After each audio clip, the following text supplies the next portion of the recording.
የኢትዮጵያ መንግስት ከህወሓትና ከኤርትራ ሲወዛገብ ለእውነተኛ ንግግር ከትግራይ ጥሪ ቀረበ። አማራውን እርስ በርሱ ደም አቃብተነዋል፣ ጥሬ ስጋ እየቀለብን አሰልጥነን እያስቀመጥነው ሰራዊት አለን፣ የኦሮሚያ ልዩ ኃይልን ፈተን እንለቅበታለን። ኦቦ ሽመልስ አብዲሳ የኦሮሚያ ገዳ ልዩ ኮማንዶ የምርቃ ስነ ስርዓት ላይ የተናገሩት የአማራ ፋኖ ብሔራዊ ኃይል ደቡብ አማራ ቀጠና አሳምነው እዝ ኃይለማርያም ማሞ ክፍለ ጦር በአገዛዙ ጥምር ጦር ላይ ድል ተቀዳጅቷል። በአፋር ክልል በደረሰ የመሬት መንቀጥቀጥ የሰው ህይወት ሲያልፍ ከ43 ሺህ በላይ የሚሆኑ ሰዎች መኖሪያቸው መውደሙ ተገለጸ። የመከላከያ ሰራዊቱ በጭቁኑ የማዳጋስካር ህዝብ ላይ ቃታ አንስ ማለታቸው ተሰምቷል።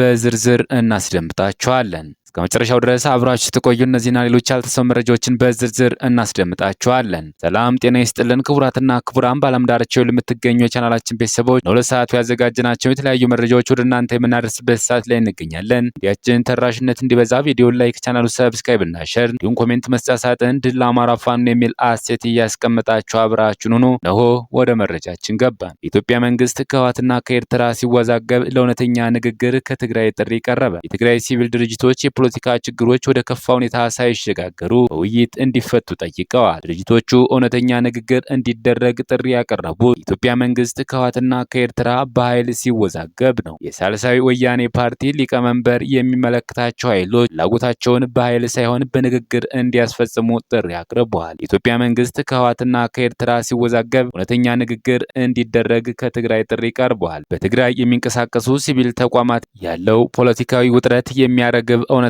ሁሉ አካታች ውይይት እንዲጀመር ጥሪ ያቀረቡ። ከዚህ በተጨማሪም ተቃዋሚው ሳልሳይ ወያኔ ትግራይ በበኩሉ በአፍሪካ ቀንድ እየታየ ያለው የተካረረ ፖለቲካዊ ውጥረት ወደ ከፋ ሁኔታ እንዳያመራ ዓለም አቀፍ ማህበረሰብ ሚናውን ይወጣ ብሏል። በህወሓትና የኢትዮጵያ መንግስት መካከል እንዲሁም በኤርትራና ኢትዮጵያ መንግስት መካከል እየታየ ያለው ውዝግብ ባየለበት በዚህ ወቅት ትላንት የሰላምና ውይይት መልእክት በማለት መግለጫ የወጡት በትግራይ የሚንቀሳቀሱ 8 ሲቪል ማህበራት እየታዩ ያሉ ፖለቲካዊ ችግሮች ወደ ከፋ ሁኔታ ሳይሻገሩ በውይይት እንዲፈቱ ጠይቀዋል። በተለይም በትግራይ ያለው ፖለቲካዊ ክፍፍል አሳሳቢ ሆኖ እንዳለ ሲገልጹ የቆዩት እነዚህ ሲቪል ተቋማት በሰላምና አንድነት የተባሉ መድረኮች እየተካሄዱ መሆኑ ብንታዘብም ሁሉ አካታች አይደሉም ብለዋል። የተለየ ፖለቲካዊ አመለካከት ያላቸው የጸጥታና ፖለቲካዊ ኃይሎች፣ ሲቪል ማህበራት እንዲሁም የተለያዩ የማህበረሰብ ክፍል የሚወክሉ አካላት ያሳተፈ እውነተኛ ንግግር እንዲደረግ ጥሪ እናቀርባለን ሲሉ እነዚህ 8 ሲቪል ተቋማት በጋራ መግለጫቸው አስታውቀዋል። ቅድሚያ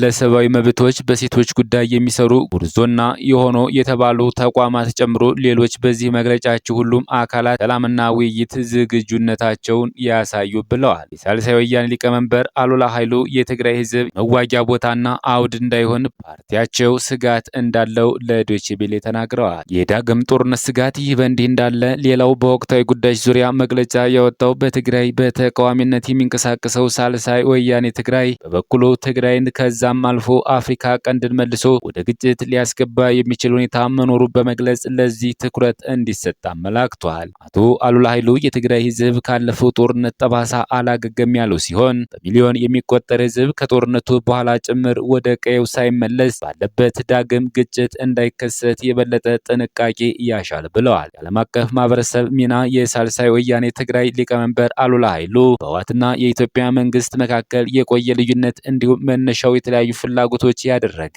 ኢትዮጵያና ኤርትራ መንግስት ፍጥጫ ወደ ለየለት ጦርነት የሚገባ ከሆነ ትግራይን ህዝብ ለከፋ ሁኔታ የሚዳርግ በመሆኑ አስቀድሞ የጥንቃቄ እርምጃዎች እንደሚያስፈልጉ ያነሳሉ። ከዚህ በተጨማሪም ዓለም አቀፍ ማህበረሰብ የሚጠበቅበት ኃላፊነት ይወጣ ሲሉም አቶ አሉላ ኃይሉ ጨምረው ይገልጻሉ።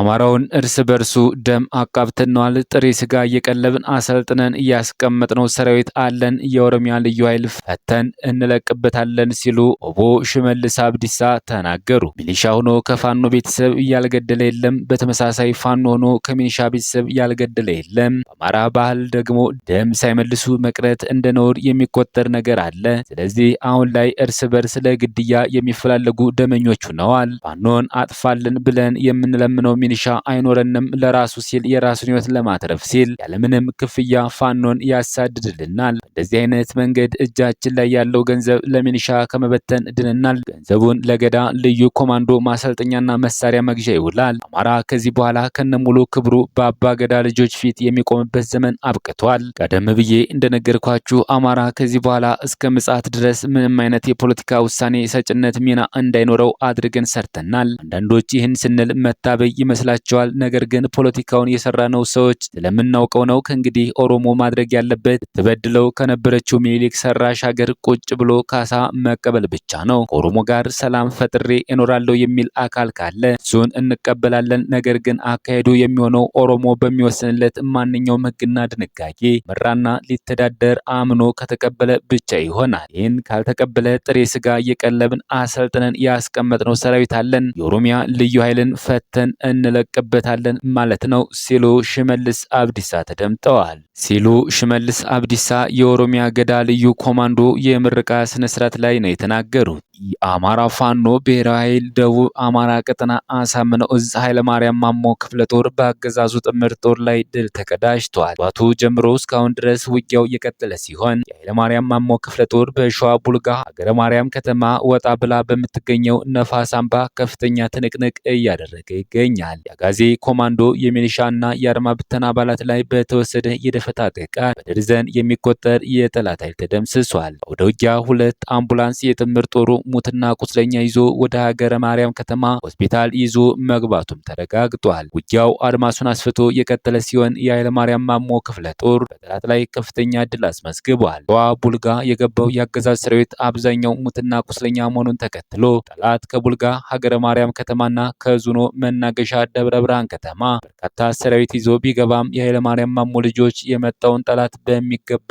እያናገሩት ይገኛሉ። በአፋር ክልል በደረሰ የመሬት መንቀጥቀጥ የሰው ሕይወት ሲያልፍ ከ43000 በላይ የሚሆኑ ሰዎች መኖሪያቸው መውደሙ ተገለጸ። በአፋር ክልል ባርህሌ ወረዳ በመሬት መንቀጥቀጥ ጉዳት መድረሱ ተሰምቷል። አፋር ክልል ሰሜናዊ ዞን በባርህሌ ወረዳ ትናንት ምሽት በተከሰተው የመሬት መንቀጥቀጥ በሰውና ንብረት ላይ ጉዳት ደርሷልም ተብሏል። የወረዳው ዋና አስተዳዳሪ አሊ ሁሴን በመሬት መንቀጥቀጥ ምክንያት በቡሬና አስጉቢ ቀበሌዎች በርካታ ቤቶች መፍረሳቸውን ለፋና ሚዲያ ኮርፖሬሽን ተናግረዋል። በአደጋው ዕድሜው 12 ዓመት የሆነ ልጅ ሕይወት ማለፉን ገልጸው 6 ሰዎች ላይ ጉዳት መድረሱን አስረድተዋል። ይህ የመሬት መንቀጥቀጥ በትግራይና አፋር ክልሎች የተለያዩ አካባቢዎች የተሰማ ሲሆን መሬት መንቀጥቀጡ 43456 የሚሆኑ ሰዎች ቤቶቻቸው ሙሉ በሙሉ መውደሙንና ያለመጠለያ መቅረታቸውን ጠቁመዋል። ተጎጂዎች ድጋፍ ለማድረግ ጥረት እየተደረገ መሆኑንም ዋና አስተዳዳሪው ገልጸዋል። ከውጭ ወዳገኘነው መረጃ ስናመራ ሐማስ 7000 የሚጠጉ የጸጥታ ኃይሉን በቅርቡ በእስራኤል ወታደሮች የተላቀቁትን የጋዛ አካባቢዎችን ለመቆጣጠር በድጋሚ መጥራቱን ከሀገር ውስጥ የተገኘ መረጃ አመላከተ። ቡድኑ ወታደራዊ ልምድ ያላቸው 5 አዳዲስ ገዢዎችን ሹሟል። አንዳንዶቹ ቀደም ሲል በታጣቂ ክንፍ ውስጥ ብርጌዶችን ይመሩ የነበሩ መሆናቸው ተገልጿል። ሐማስ እነዚህን ታጣቂዎች የጠራው የስልክ መልእክት በመላክ ሲሆን አንዳንዶቹ ሚሊተሪ የለበሱ ሲሆን ግማሾቹ የሲቪል ልብስ የለበሱ ታጣቂዎች ናቸው። ይህ በእንዲህ እንዳለ በእስራኤልና በሐማስ መካከል የተደረሰው ስምምነት እንዳይጣስ ለመቆጣጠር አሜሪካ 200 ወታደሮች ወደ እስራኤል ልካለች ተብሏል። በመጨረሻም በጭቁኑ የማዳጋስካር ሕዝብ ላይ ቃታ አንስብም ሲሉ የመከላከያ ሰራዊቱ ገለጸ። እንደ አውሮፓውያን አቆጣጠር በ2009 በሀገሪቱ በተደረገ መፈንቅለ መንግስት ፕሬዝዳንት አንድሬ ራጆኤሌ ከብክበው ቤተ መንግስት ያስገቡት የስልጣናቸው መሰረት የነበሩት የማዳጋስካር ወታደሮች አመጹን በመደገፍ በዋና ከተማው ከተሰበሰቡ ጸረ መንግስት ተቃዋሚዎች ጋር መቀላቀላቸው ተነገረ። በማዳጋስካር በውሃና በመብራት በመቆራረጥ በተማረሩ ዜጎች መስከረም 25 ቀን የተቀሰቀሰውና ወጣቶች እየተመራ ከዕለት ወደ ዕለት በፍጥነት እየሰፋ በሄደው ተቃውሞና አመጽ ቅዳሜ ከሰዓት በኋላ በዋና ከተማው ጎዳናዎች ላይ በተካሄደው ተቃውሞ የመንግስት ምርጥ የተባሉት ካፓሳት ክፍል ወታደሮች ተቃውሞውን ተቀላቅለዋል ተብሏል። ፕሬዝዳንት አንድሬ ራጆኤሊና ግዛዝ በመቃወም የተቃውሞ ሰልፎች እየጨመሩ በመጡበት ወቅት የማዳጋስካርን ወታደሮች ትዕዛዝን በመጣስ በሺዎች የሚቆጠሩ የመንግስት ተቃዋሚዎችን በዋና ከተማይቱ አንታናናሪቮ ባዘጋጁት አመጽ መቀላቀላቸው የተገለጸ ሲሆን ሰልፈኞቹ ከሬጅመንቱ ጋር በመሆን ሰልፍ የወጡ ሲሆን በህዝቡ ላይ ጥይት አንተኩስም ሲሉ ቀደም ብለው ተናግረው እንደነበረም ተዘግቧል። ዘግቧል። ሲቀደም ብሎ በከተማዋ ወጣ ብሎ በሚገኝ የጦር ሰፈር ውስጥ በተደረገ ስብሰባ በ2009 በራዲዮ ኤሌና መነሳት ውስጥ ትልቅ ሚና የተጫወተው የካፕሳት ክፍል ውስጥ ያሉ ወታደሮች የፕሬዝዳንቱን መልቀቅ ለሚጠይቁ ተቃዋሚዎች ያልተለመደ ህዝባዊ የአብሮነት ጥሪ አቅርበዋል። በሶኒ ዮራና አውራጃ የሚገኘው የጦር ሰፈር ወታደሮች በማህበራዊ ሚዲያ ላይ በተለጠፈው ቪዲዮ ላይ ኃይልና ወታደር የህዝብ ጠባቂ እንጂ የወንበር ማስጠበቂያ አይደለም፣ ጀንዳረሮችና ፖሊሶች ስለ ለውጥ እንተባበርና ጓደኞቻችን ወንድሞቻችንና እህቶቻችን ለመተኮስ ደሞዝ አንከፍልም ብለዋል። በተመሳሳይ በአውሮፕላን ማረፊያው የሚገኙ ወታደሮች ሁሉም አውሮፕላኖች እንዳይነሱ የአለቆቻችሁን ትዕዛዝ አትታዘዙ እና በሌሎች ካምፖች ውስጥ ያሉ ጓዶቻችሁን እንዲተኩሱ ትዕዛዝ እንዳይሰጡ በሮቹን ዝግና መመሪያችን ጠብቅ ሲሉ ጥሪ አቅርበዋል። ጥቅምት 11 ቀን 2025 ከሰዓት በኋላ አንታናሪቮ በስተደቡብ ከምትገኘው ሶኒ ዮራና ከሚገኘው ካፓሳት ክፍል ወታደሮች ጋር በመሆን ታጠቁ ተሽከርካሪዎች እየነዱ የማዳጋስካር ባንዲራ እያውለበለቡ ታያታቸውን የዘገቡት ሮይተርስ፣ አልጀዚራ፣ ሲኤንኤን የዜና ወኪሎች ናቸው። ክቡራትና ክቡራን የቻናላችን ቤተሰቦች ለሰዓቱ ያዘጋጀናቸው መረጃዎች እነዚህን ይመስሉ ነበር። ሌላ የመረጃ ሰዓታችን እስክንገናኝ ድረስ የዩቲዩብ ቻናላችን ሰብስክራይብ፣ ሼር እንደዚሁም ላይክ እያደርጋችሁ ጠብቁን። ቸር እያገናኘን መልካም ቆይታ